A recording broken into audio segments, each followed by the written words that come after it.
Hello and welcome to the Recipes with Ray podcast. We need to talk about chia seeds.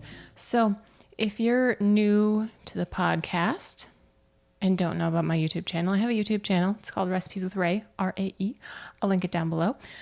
If you are listening on YouTube and aren't subscribed or you haven't seen my shorts, I'll let you know. But if you've seen my shorts, you'll know. Most weekdays, I'll post my lunch that I take to work. And when I say lunch, I mean all the food to make it through the hours that I'm away from home. So it's not just me eating a meal plus 2 to 3 snacks plus dessert in a half hour. It's spread out throughout the day. Sometimes I have leftovers, sometimes I have extras. But one thing that I've been taking for the past many months is yogurt. And so when I take yogurt, I have yogurt, chia seeds, fruit, usually honey if it's unsweetened, plain Greek yogurt. And one of my shorts got a lot of traction, and I had a couple people comment like, you need to hydrate your chia seeds. And there was some back and forth. If you want to go investigate, you can.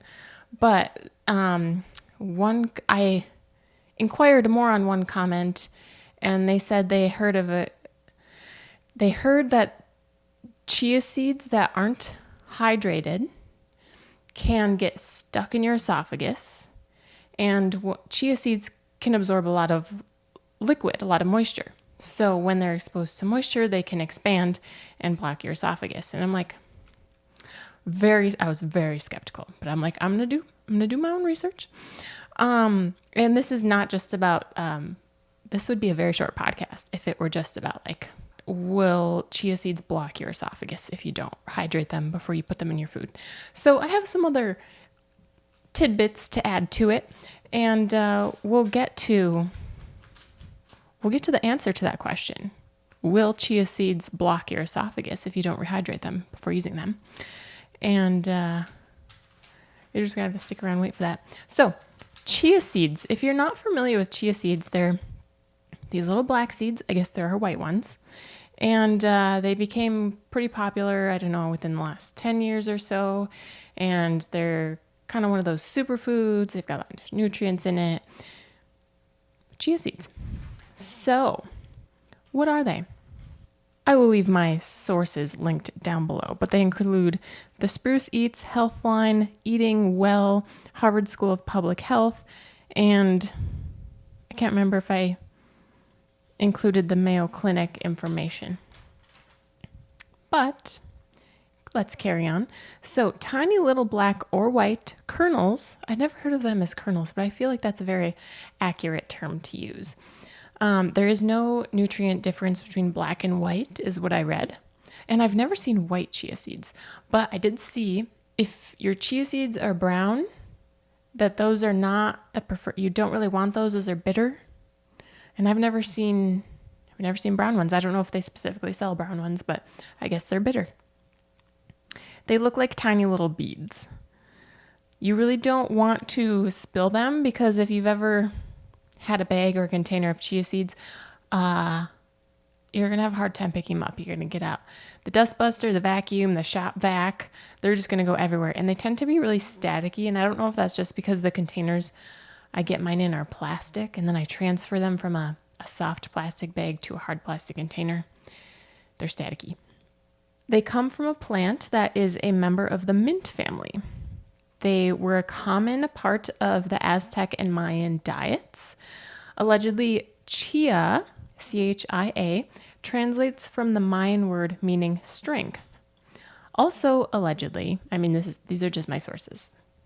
I am not a linguist or an anthropologist.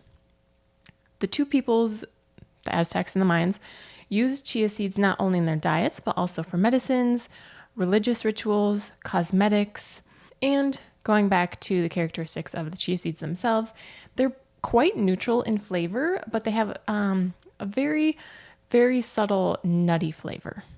But like I said, it's minimally noticeable. So let's get into the nutrients, as they've been marketed as a superfood. So they're a decent source of protein for how much you would use and like their volume. They're a decent source of healthy fats, alpha linolenic acid, also known as ALA or ALAs, different acids maybe. Good source of fiber, calcium, potassium, or magnesium. I looked two sources. One mentioned one while the other mentioned the other without either of them mentioning the other. So potassium and or magnesium, phosphorus, zinc, and vitamins B1 and B3. B1 is also known as thiamine, and B3 is known as niacin. So they are a good source of antioxidants, which can help fight free radicals, which may contribute to aging and diseases like cancer. Now, this is not medical. I'm not a professional. Disclaimer. Chia seeds are also a good source of fiber, which I mentioned, which can help keep you regular, which we like. We don't like bloating and constipation. The ALAs, the alpha linolenic acid, it's an omega-3 fatty acid. It may help reduce inflammation in your body. So it's not just chia seeds. There are a lot of different factors that contribute to our health, but benefits of nutrients can contribute to these health benefits. So, the precautions to take with chia seeds. Some people may be allergic. So, take extra caution if you already have a seed or a nut allergy. Chia seeds do expand when they're exposed to liquids. You may have heard or seen or even tried a recipe for chia seed pudding, where you take chia seeds and you soak them in usually milk, and then you add maybe a little bit of sweetener, and then you have add-ins, whether it be like some fruit, and it's kind of like overnight oats but with chia seeds. And you'll have known they puff up, and they get like a little bit of a tapioca thing going on. They have a more gel-like texture. So I'm not the biggest fan of chia pudding, but I know there are people out there who do. So that gel-like consistency that happens when chia seeds are exposed to liquid and they absorb the liquid, it can be a choking hazard, especially for people with swallowing difficulties. That being said, you do not need to soak your chia seeds for a long time prior to eating them. And that's just what one source said. You don't need to soak them for a long time prior to eating them. But none of my sources said you need to soak them before using them. Because a lot of my sources were saying you could just sprinkle them over cereal. You could you could add them to a salad dressing, which salad dressings tend to be wet, so they would absorb some liquid there. But there was nothing like alert, you need to soak these before you consume them. Now, hold on. We'll come back to it. So regardless of what you've seen on social media, they will not clog your gut. That's a quote from one of my sources. They won't clog your gut. Let us continue. In the precautions, the fiber of the chia seeds may cause bloating, gas, and diarrhea, especially if you're not used to consuming a lot of fiber in your diet. But you can also get bloating, gas, diarrhea if you eat a Fiber One bar and you're not someone who has a lot of fiber in their diet. You may have experienced that. I've heard of people experiencing tummy troubles after having one Fiber One bar. So if you have digestive issues to begin with, chia seeds could worsen your symptoms. So just keep that in mind. And to aid in your digestion, this can go outside of chia seeds just for fiber. To aid your digestion, drink more water when you add more fiber to your diet. The water helps your body to digest the fiber. And does fiber digest? Does it completely break down? I don't know. Or does the water help move the fibrous stuff through you and help clear you out? These are questions that I'm not going to answer on this podcast. So, ground versus whole. I never thought of grinding chia seeds. I've always thought of using them whole, but I guess there's the question, do you need to grind them or not? So if you're familiar with flax seeds, you're supposed to grind or mill the flax seeds to get at their nutritional goodness. That's not the case with chia seeds. Their surface is delicate enough that, as we've talked about, water can absorb through it. So no need to grind them, but you can and use chia seed flour, which I find very fascinating. It can be used in gluten-free recipes as a 1-to-1 replacement for wheat flours, but 1-to-1 ground. So not 1 cup of whole chia seeds to 1 cup of flour, 1 cup of ground. So grind up your chia seeds, 1 cup of that will equal 1 cup of wheat flour. And a tip for using chia seed flour, sift the chia seed flour, use smaller pans, and increase the baking time by about 5%. So for example, if you have a bake time of 60 minutes, 60, that's what your recipe says, bake it for 60 minutes, add about 3 minutes to that bake time. So what are you going to make with chia seeds if you want to? So you can sprinkle them onto or into basically anything. One thing that I haven't done in a while, but I was on a kick for it. I had homemade bread, toast it, butter, and peanut butter. Now, I was using natural peanut butter. Try it. If you've never had butter and peanut butter, I'm not saying it's like, just try it. Then, because my bread was homemade, I hadn't put any sugar in it, and there wasn't any sugar in my peanut butter, I would drizzle on top of the peanut butter some honey and some chia seeds and a little bit of cinnamon. Chef's kiss. So delicious. Anywho, so like we can make chia seed pudding, add a milk and sweetener for pudding, add water, add it to your water. So I've seen people do this, adding chia seeds to their water. So I tried it once. Maybe I added too much. I don't think it would have made a difference. I added 1 tablespoon to my 24-ounce blender bottle, and the texture, I couldn't do the texture. And that is one instance where I could kind of get the nutty flavor from them. Not super prominent, but it was there, and just, I couldn't, like, you're drinking water. There should be no particulates in your water. And then all of a sudden you have like these tiny little slimy beads in there. Not for me, but I know some people like it. And there's a popular drink in Mexico, I guess, where you have water, chia seeds, lemon or lime juice, and sugar. If you know about that and you like that, let me know. You can use chia seeds as an egg substitute in baking. And if you've been with the Recipes with Ray podcast or the YouTube channel from the start, you'll know I have an episode on 20 egg substitutes that you can use in baking. But yes, chia seeds are one of them. So for 1 egg, 1 tablespoon of chia seeds into 1.5 tablespoons of water for 3 to 5 minutes. I don't remember what exactly I said in the egg substitute podcast. I meant to look it up, but I didn't. You can correct me. This is what I don't think it matters too much, the exact amount of water and the exact amount of time you let them soak. But I think the main thing is 1 tablespoon to, this one says 2.5 tablespoons. You could probably do 3 tablespoons and you'd be fine, because 1 egg is about 3 tablespoons. So that might be right. Anywho, just Google it real quick. It'll come up for you.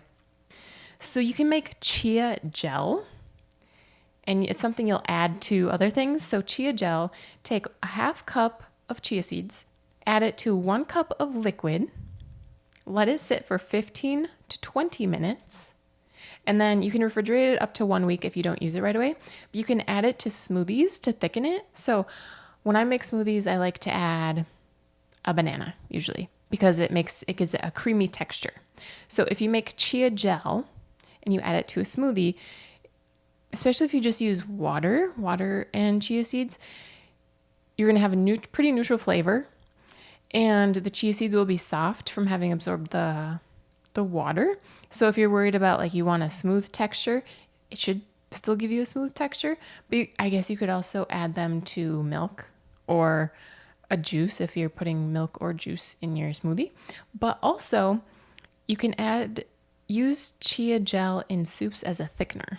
Now, I find that kind of enticing. So I think if you ground them before putting them in a soup, because I feel like I wouldn't want the tiny little chia beads chia seed beads in my soup. So if you grind up your chia seeds and then you make chia gel with the ground chia seeds, then you have, I think that would work really well in a soup. So you could mix them with your cream. If you're making a creamy soup, you could mix them with your broth. Ideas.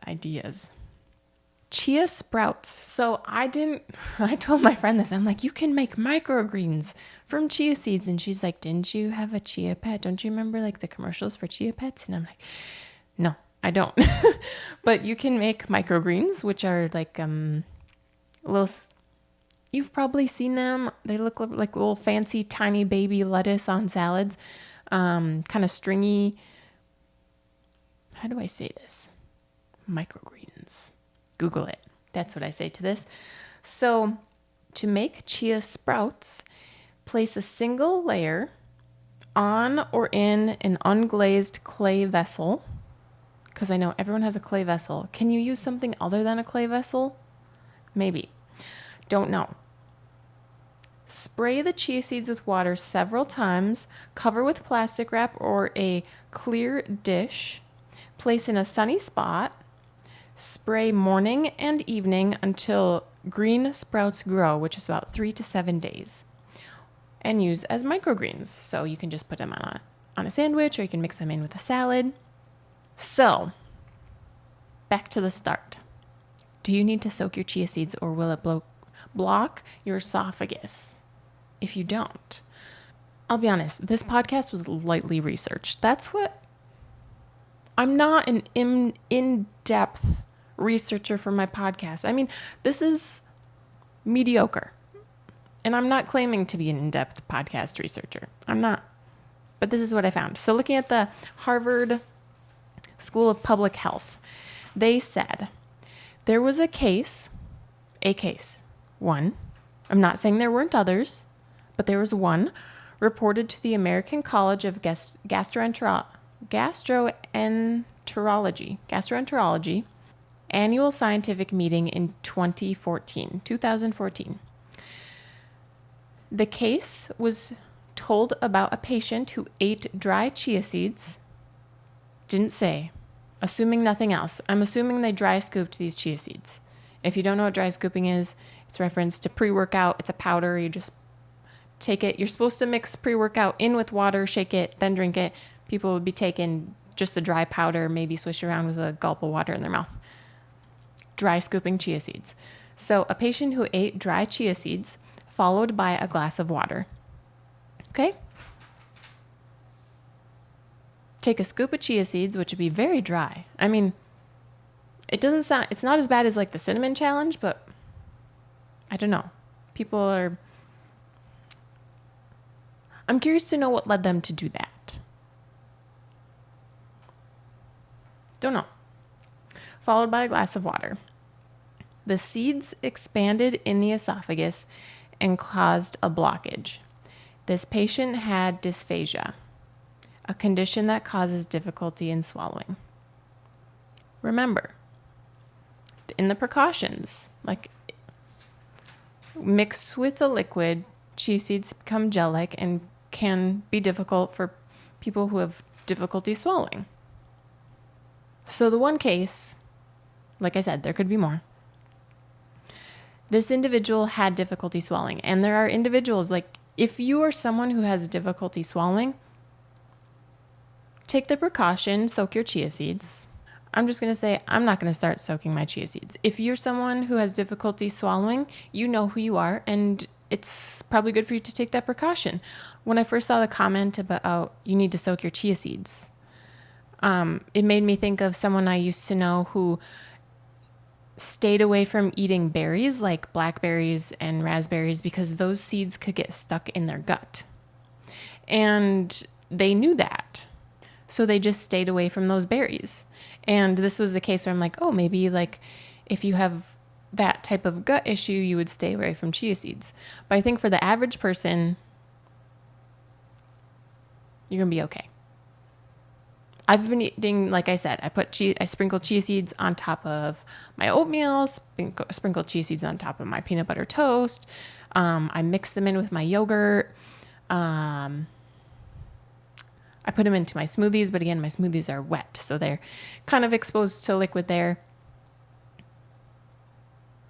So if you have swallowing difficulties, or if you have if you have gut issues, take that into consideration before you eat chia seeds. If you don't have either of those, and you've never had a problem with chia seeds, you're probably all right. But that's my little podcast on chia seeds. If you were entertained by this video, please give this video a big thumbs up. Subscribe for more recipes or kitchen conversation content. I do post recipe videos about twice a month. I post shorts almost every day. And if you're listening on podcast, I'd love for you to follow, or you can hop on over to YouTube. I'll leave my channel link down below if I didn't already mention that at the beginning of this episode. And thanks for listening, and don't forget that Jesus loves you and wants a relationship with you.